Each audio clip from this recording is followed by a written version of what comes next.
2v2 game here. Alright guys, so with another 2v2 cast here, we've actually got Demonoid and Curse versus Shizu and Efamana this time.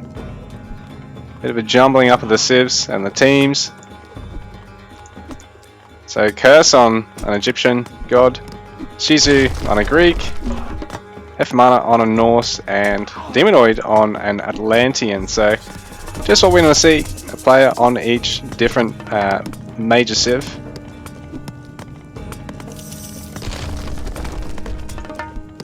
Well, this is really quite an aggressive temple here from Shizu, but he's going to get away with it. But Greeks have a nice initial build time alongside the Norse, so the pair of them tend to be able to go with the quickest temple production, I think. Atlantean. So I'd have to rely on training a second citizen, which really slows down their age up here. So everyone other than the Atlantean player has managed to get to classical age, I believe. Oh no, there we go, the Greek player has his on the way as well. Oh, they're all pretty similar time this time. So I take that back. I'm not a huge expert of Tiny. I just sort of understand the civs a bit from Deathmatch.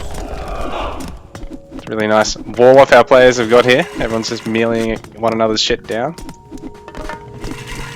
But while the walls are up, the Egyptian player sort of has the advantage in the sense that the priests of Ra are safe, so he can slowly chip away at enemy units.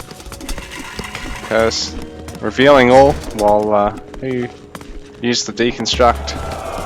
Demonoids use the deconstruct. Obviously he's the Kronos player.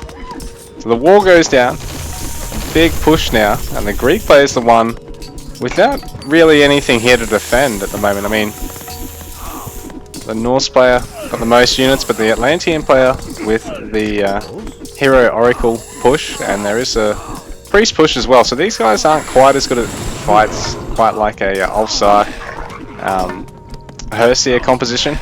Obviously that's sort of the strongest straight off the bat push, but the Greek player, if left to his device, is able to get quite a few production facilities. Can be the most deadly just unit production oriented comp in the game, playstyle in the game, because Greek units are just really cost effective, particularly when you got your ally is the Norse player with the initial unit aggression advantage. I think this one will get quite ugly for Demonoid and Curse quickly, unless they're able to really turtle quite effectively here, but I think they should be okay too, because they're both quite solid, experienced players.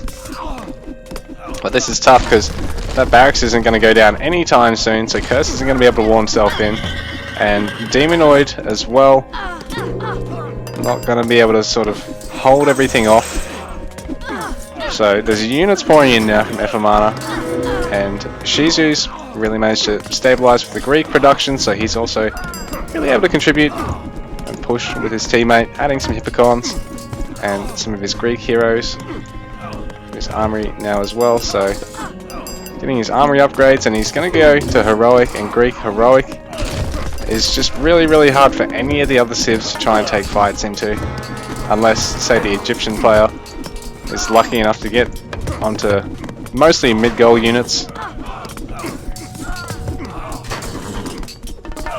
And Efamana is still able to maintain that pressure of his initial Norse unit boom and push, because I mean he's got 3 Raxes, the town center and the temple, the 2 temples, all producing good fighting units for Tiny, and then being Norse he can still actually use any of that infantry to do his military building, get his houses, and creep forward.